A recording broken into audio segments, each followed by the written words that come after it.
John Carpenter's Halloween is considered a classic in the horror genre and the slasher subgenre. The sequels, well, some are called classics, while others, yeah, many weren't great, but this was before 2018 when we received the pretty decent but stupidly named Halloween. Yes, a sequel to Halloween is called Halloween. Not to mention the remake named Halloween. Not only did it retcon the Halloween timeline for a third time, but it provided us with a traumatized Laurie Strode, Jamie Lee Curtis's original heroine that battled the Shape in the original film. And here she was a schoolteacher under an assumed name. Wait. That's right. I sometimes get it confused with the other horribly named sequel, H2O. It's like water, right?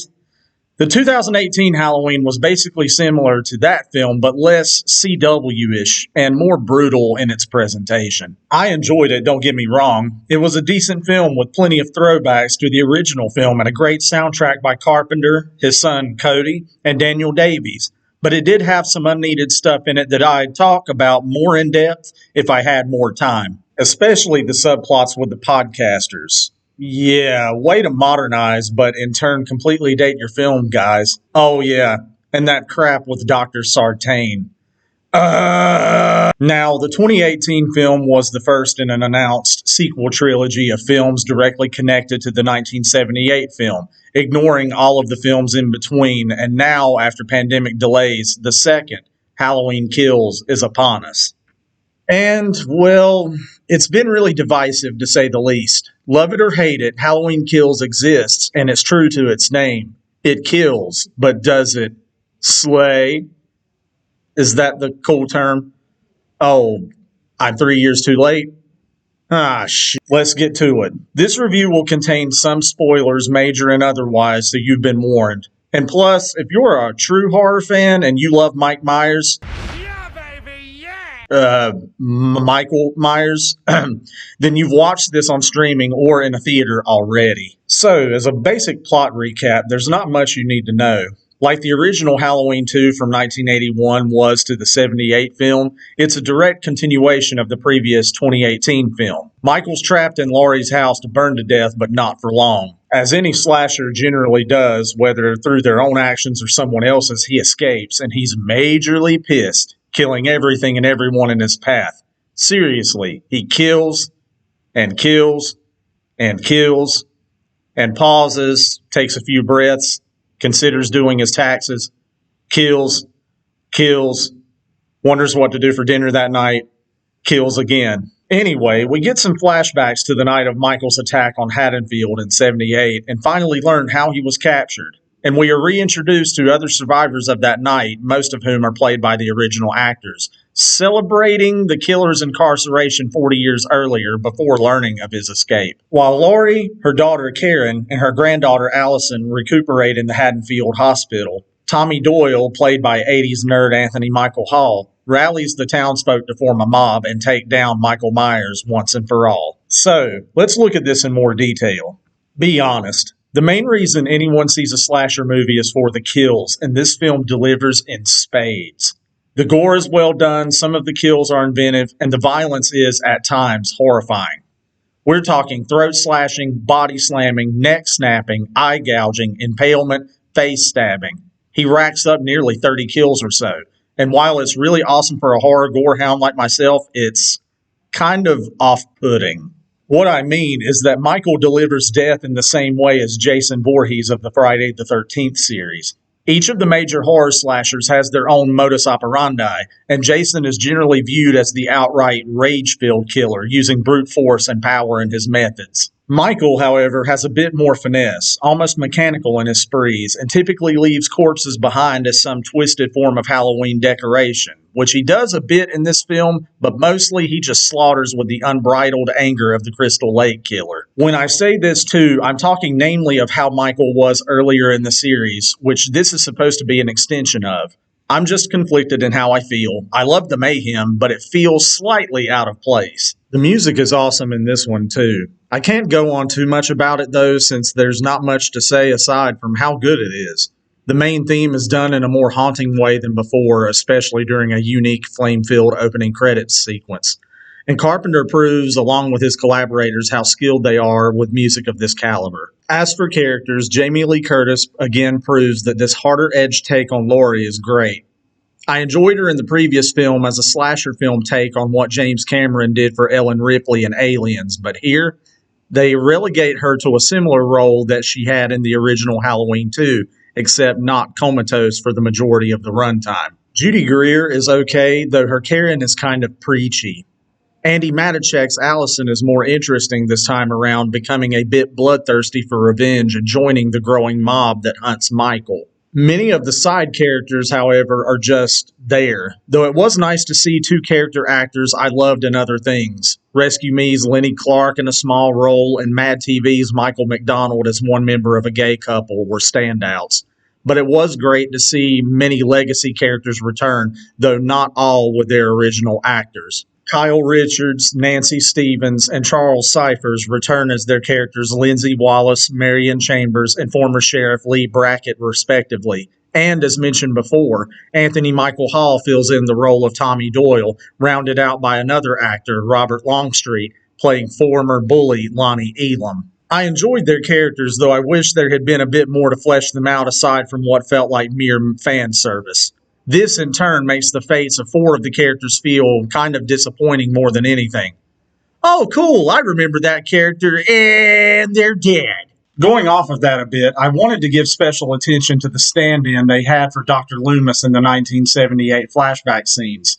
These scenes overall, with their grainy filter, are great from a technical perspective more than anything else, but I did something of a double take when seeing Loomis, and I briefly thought that Donald Pleasance perhaps had returned from the grave. He didn't quite sound the same, because who could fully replicate Pleasance? But the guy was a definite doppelganger thanks to some practical makeup magic.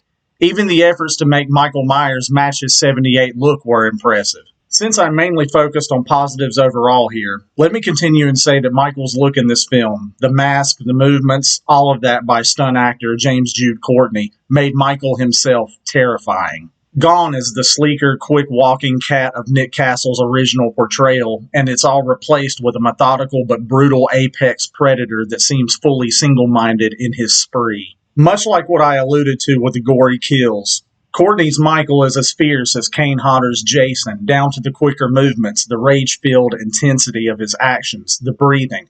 All of it screams Hodder Jason, which, while I enjoy it, is still odd when compared with the originals and even 2018's Michael. I take it as Michael becoming an embodiment of terrifying rage. Maybe that's just how I rationalize it, but either way, I liked it, though it did veer out of what I was used to with the character. Now, I've already touched on a few things that I either disliked or didn't think were that great, but now I want to point out some things I definitely didn't care for and can't fully redeem. The biggest takeaway from this film, aside from the plentiful gore, is the main theme present in the film, the effects of mob mentality. Unified under the constant chant seen in the film, "Evil dies tonight," the film seems to want to focus on what happens when people unite under a flag of violent retribution. And because of this, which is a controversial topic anyway, it becomes muddied, but maybe that's the point.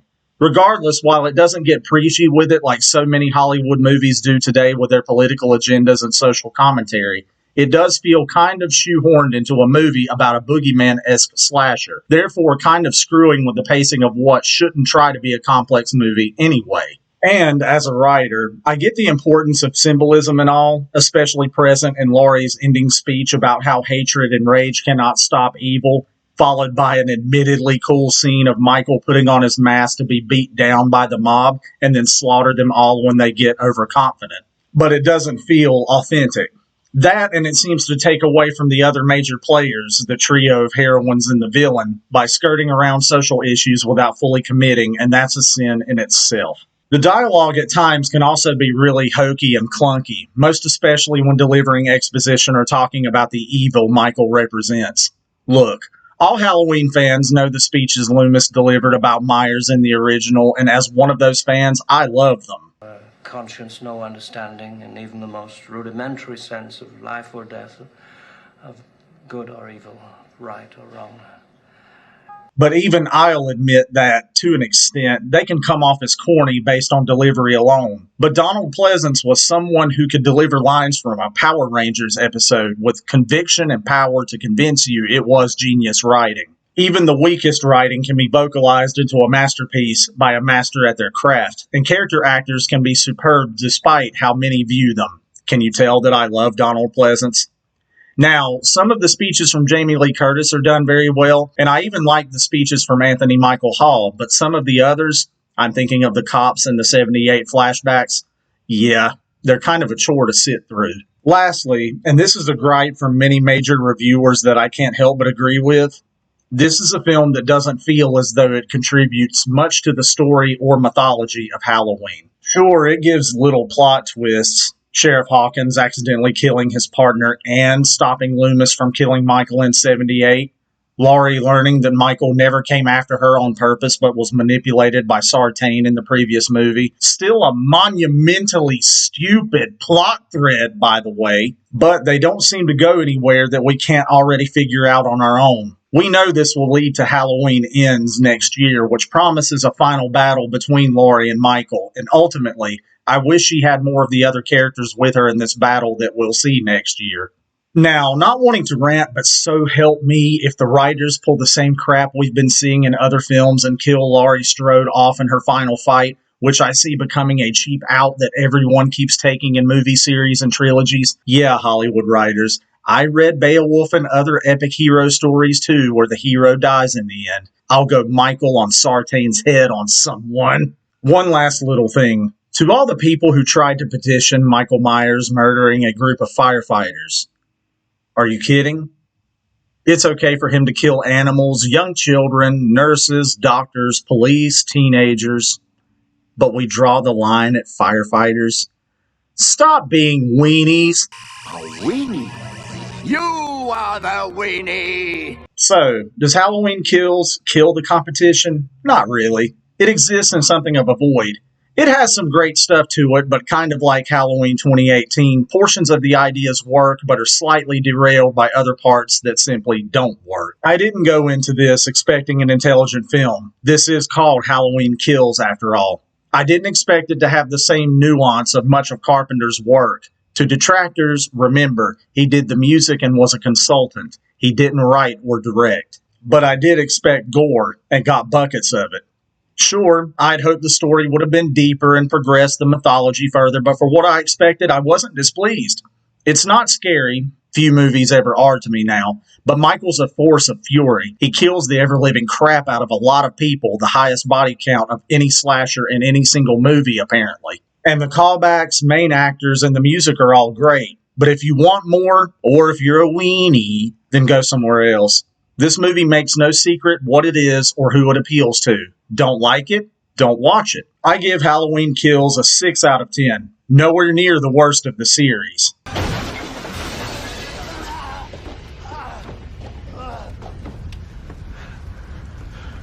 Trick or treat. No! No! You serious? Yeah. Nowhere near the worst, but it's a middling entry with a lot of good stuff that provides what it promises. Slasher fans, enjoy. Thank you all for watching this video, and if you've reached this part, please like, comment, and subscribe, and follow me on Twitter for updates on my channel, writing, and even my art.